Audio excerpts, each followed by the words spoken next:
સૌને નમસ્કાર. આપ બધાને જાણ હશે કે ભારતના ચૂંટણી પંચ નવી દિલ્હી દ્વારા 27/10/2025થી સ્પેશિયલ ઇન્ટેન્સિવ રિવિઝન જે છે એટલે કે ખાસ સઘન સુધારણા કાર્યક્રમની જાહેરાત કરવામાં આવી છે.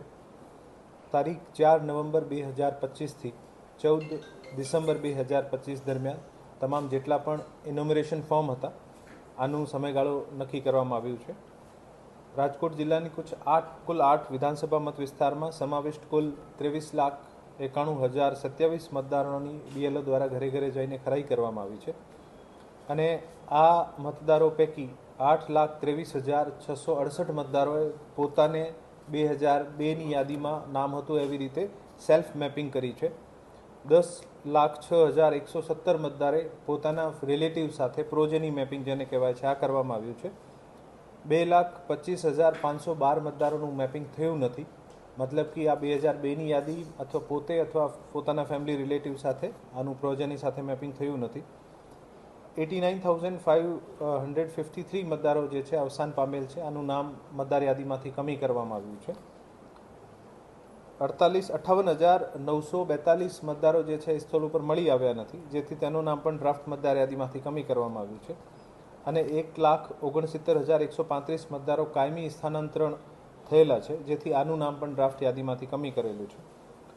10,736 મતદારો ડુપ્લિકેટ હતા, આને કારણે આનું નામ કમી થયું છે અને 7,304 અન્ય મતદારો છે જે બીએલઓ ગમે તેમ રીઝન ઉપર ગયા હશે અને બીએલઓ દ્વારા ના પાડી હશે અથવા સહકાર નહીં આપ્યો હશે અથવા ફોર્મ ફાડી દીધા, અમુક પણ કિસ્સાઓ બન્યા હશે, તો આ તમામના પણ નામ કમી કરવામાં આવે છે. જેથી આ તમામ જેટલા પણ મેપિંગ થયા છે અને જે નામ કમી કરવામાં આવ્યા છે આના પછી જે છે છેલ્લે આજે આ મતદાર યાદી જે છે આ ડ્રાફ્ટ યાદી, કાચી યાદી જેને કહેવાય, આ પ્રસિદ્ધ કરવામાં આવી રહી છે. આ ડ્રાફ્ટ યાદી ઉપર જેટલા પણ નો મેપિંગવાળા છે, જેનું મેપિંગ નહીં થયો, આ તમામને ઈઆરઓ દ્વારા નોટિસ ઇસ્યુ કરવામાં આવશે. નોટિસ ઇસ્યુ કરીને આના જવાબ લેવામાં આવશે. આ લોકોની જ્યાં સુધી પ્રોજેની અથવા પોતાના સેલ્ફ સાથે મેપિંગ થતી હશે તો આ પણ કરાવશે અને પછી એક નિર્ણય ઉપર આવશે કે આ મતદારોની યાદીમાં રાખવાના થાય છે કે નથી. આ સંપૂર્ણ પ્રક્રિયા પારદર્શક રહે, સંપૂર્ણ પ્રક્રિયામાં દરેક સ્ટેક હોલ્ડર્સ સામેલ રહે અને દરેકનો સુઝાવ પણ લેવામાં આવે. આ ઉદ્દેશ્યથી અત્યાર સુધીમાં રાજકીય પક્ષો સાથે કુલ 5 મિટિંગો કરવામાં આવી છે અને દરેક વખતે રાજકીય પક્ષો દ્વારા જે પણ સૂચન કરવામાં આવ્યા છે આ સૂચનોને અનુસરીને આપણી કામગીરીને વધુ ઇઝી અથવા વધુ ફ્રેન્ડલી બનાવવાની કોશિશ કરી છે. આજે 19 ડિસેમ્બર 2025ના દિવસે જે ડ્રાફ્ટ મતદાર યાદી છે, મુસદ્દા મતદાર યાદી છે, આ તમામ 8 વિધાનસભાનો જે છે આની જાહેર કરવામાં આવી છે. આ મતદાર યાદીને આપ કલેક્ટર કચેરી, તમામ મતદાર નોંધણી અધિકારી શ્રી, મામલતદાર કચેરી, મદદનીશ મતદાર નોંધણી અધિકારીની કચેરી અને નિયુક્ત મતદાન મથકો આ તમામ જગ્યા ઉપર જોઈ શકાશે.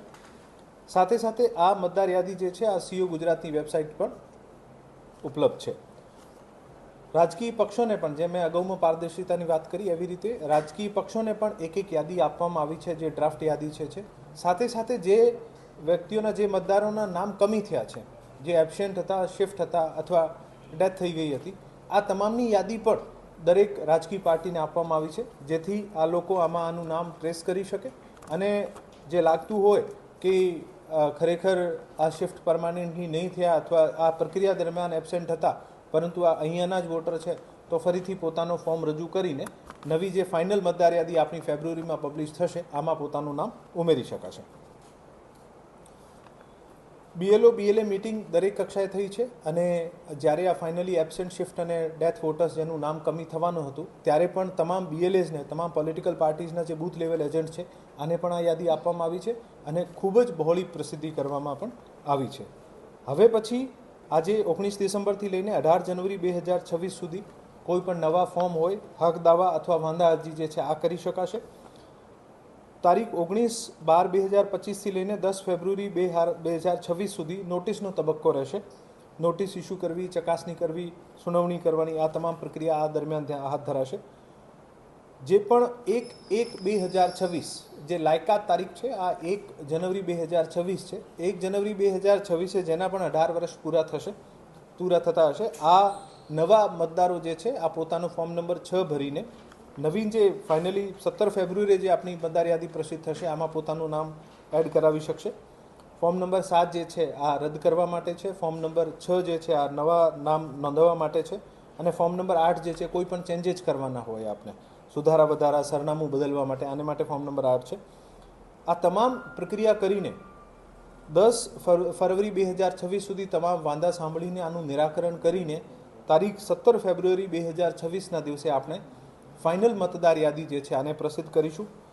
અને જે પણ મતદારોએ આ પ્રક્રિયા દરમિયાન કોઈ પણ સંજોગોમાં જે સ્થળ ઉપર નહીં હોય, પોતાનું નામ બીજી જગ્યા હતા અને કામ કમી થઈ ગયું હોય, અથવા 18 વર્ષના થતા હોય, નવું નામ ઉમેરવાનું હોય, સરનામું બદલ્યું હોય, જે પણ સંજોગ હોય, આ તમામને વિનંતી કરું છું કે વધુમાં વધુ જ્યારે પણ આપને નો મેપિંગવાળાને નોટિસ મળે અથવા જે નવો આપનું નામ ઉમેરવા અથવા કોઈ ચેન્જીસ કરાવવાનો હોય ઝડપથી કરાવીને જેવી રીતે આપ SIRની પ્રક્રિયામાં સહયોગ આપ્યું છે એવી જ રીતે આપ આ ફાઇનલ જે મતદાર યાદી પબ્લિશ થશે આમાં પોતપોતાનો સહયોગ આપશો એવી મને આપ સાથે અપેક્ષા છે.